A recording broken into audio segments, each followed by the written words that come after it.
We all want a strong core, whether that's to improve your athletic ability, to eliminate or reduce your back pain, or just to give you amazing six-pack abs. But do you actually know the best way to achieve it? In this video, I'm going to give you my 5 best core training exercises that will help to bulletproof your lower back, improve your athletic ability, and help give you those lean, visible abs that you've been looking for. So firstly, let's take a look at what we're actually trying to achieve with our core training. In order to strengthen our core in a truly complete and holistic way, we need to use exercises and loading parameters that will allow us to build strength under various different loading patterns and under different directions of force. This is going to ultimately build longevity and resilience in our body without overly stressing the spine.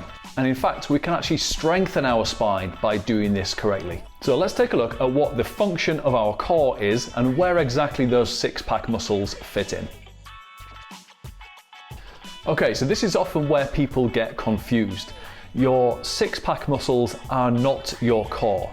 They're a part of your core, but they're definitely not the whole thing. Your six-pack muscles work primarily to resist extension of your spine, and they also contribute towards flexion of the spine, such as bending over or doing crunching exercises in the gym. So when we analyze the function of those muscles then, it should become clear that we don't actually have to perform crunching exercises to hit those muscles at all.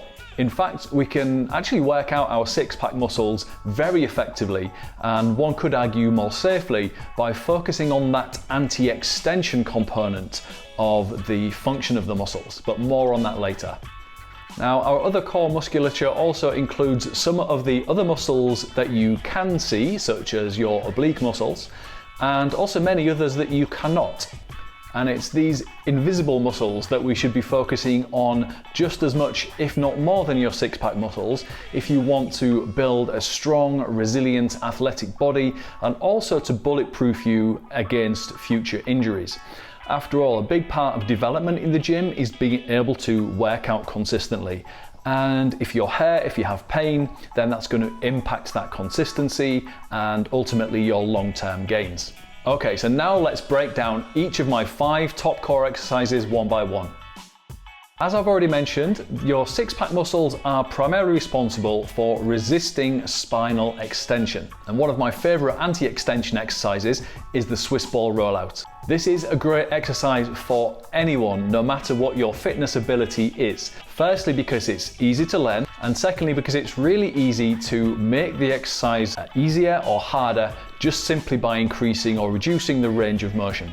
You start this exercise by kneeling on the ground with your forearms resting on the Swiss ball and about a 90-degree bend at your elbows, shoulders, and hips.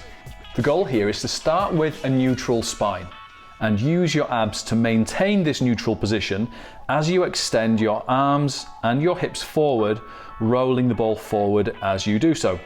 The key to this exercise is being able to feel where your spine is in space and to feel if and when it moves out of this neutral position and correcting it if possible.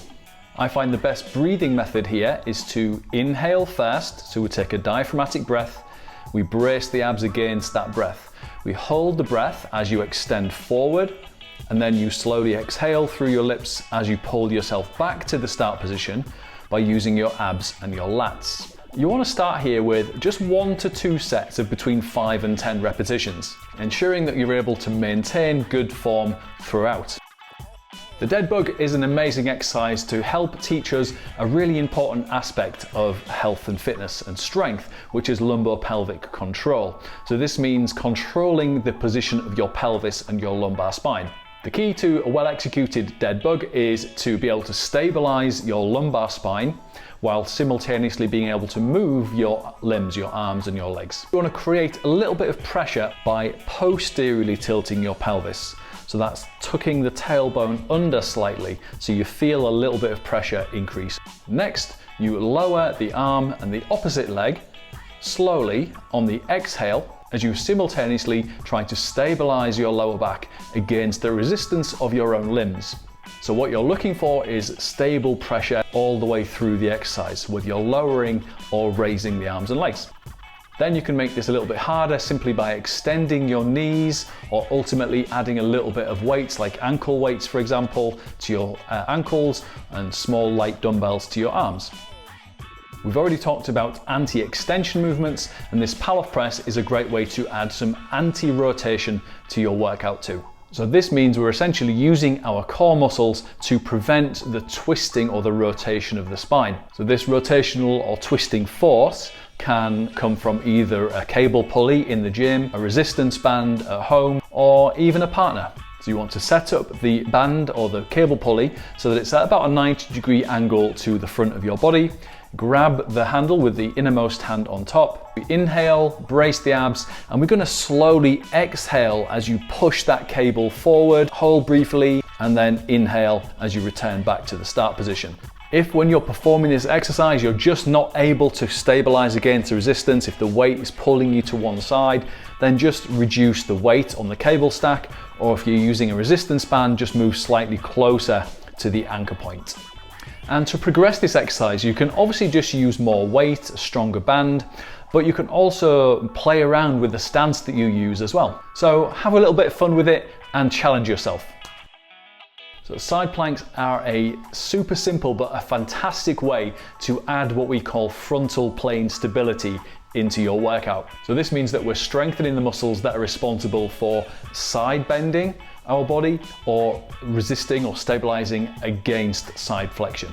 So this includes muscles like our obliques, our medial glutes, our quadratus lumborum, and some of the other muscles in the lower back. The basic two positions that I like to use for side planks, and again, there are lots of other different variations to progress this exercise, but for now we're just going to concentrate on side planks from the knees and side planks from the feet. If you're new to side planks, or if you're very deconditioned, it probably is a good idea to start from your knees and work your way up. I would probably say you need to work your way up to about a 90-second side plank from your knees first. Get comfortable with that before you move on to the feet.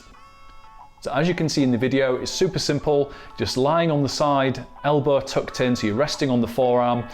Once you're set up in the position, just make sure that you have that straight line between your head, your sternum, your hips and your knees, and make sure there's no twisting through the body or through your head or neck. My final exercise in this core workout is going to be the high carry. If you're not familiar with them, carries are an amazing group of exercises that everyone should include in their workout.